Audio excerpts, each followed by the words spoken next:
புதிய திட்டங்களை தொடங்கி வைத்திருக்கிறார் முதலமைச்சர் மு.க.ஸ்டாலின். அது பற்றிய அந்த அண்மை செய்தியை பார்த்து வருகிறோம். கூடுதல் விவரங்களோடு இணைகிறார் செய்தியாளர் பாரிகார்த்திக். பாரிகார்த்திக், வணக்கம்.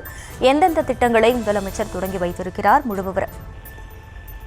வணக்கம். தமிழ்நாடு முதலமைச்சர் திரு மு.க.ஸ்டாலின் அவர்கள் தற்போது தலைமைச் செயலகத்தில் காணொலி காட்சியின் வாயிலாக முடிவுற்ற திட்டங்களை திறந்து வைத்தும் அதே போல புதிய திட்டங்களுக்கும் அடிக்கல் நாட்டி வருகிறார். அதன் அடிப்படையில் பொது மற்றும் மறுவாழ்வுத்துறையின் சார்பில் விருதுநகர், திருவண்ணாமலை, தூத்துக்குடி மற்றும் சிவகங்கை ஆகிய 4 மாவட்டங்களில் உள்ள 8 இலங்கை தமிழர் மறுவாழ்வு முகாம்களில் 44 கோடியே 48 ரூபாய் செலவில் கட்டப்பட்டுள்ள 54,19,000 ரூபாய் செலவில் கட்டப்பட்டுள்ள அடிப்படை வசதிகள் உள்ளிட்ட பல்வேறு விஷயங்களை முதலமைச்சர்கள் தற்போது காணொலி காட்சி வாயிலாக திறந்து வைக்கிறார். அதே போல இலங்கை தமிழர் மறுவாழ்விற்காக மக்கள் நல்வாழ்வுத்துறையின் சார்பில் காட்பாடி அரசு மருத்துவமனை, பழனி மாவட்ட தலைமை மருத்துவமனை, திருப்பத்தூர் மாவட்ட தலைமை மருத்துவமனை, கூடலூர் மாவட்ட தலைமை மருத்துவமனை, சங்கராபுரம் அரசு மருத்துவமனை, மேலூர் அரசு மருத்துவமனை ஆகிய மருத்துவமனைகளில் 108 கோடியே 50 லட்சம் ரூபாய் செலவில் கட்டப்பட்டுள்ள கூடுதல் கட்டிடங்கள் தென்காசி, திருப்பத்தூர், கள்ளக்குறிச்சி, மயிலாடுதுறை, மதுரை, திருநெல்வேலி, தஞ்சாவூர் ஆகிய இடங்களில்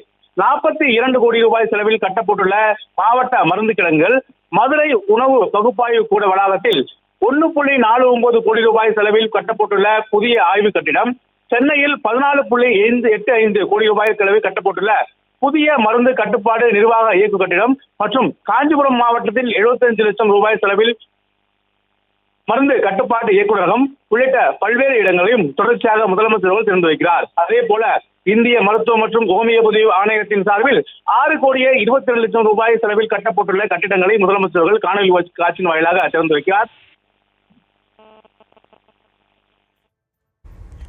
விவரங்களுக்கு நன்றி பாரிகார்த்திக்.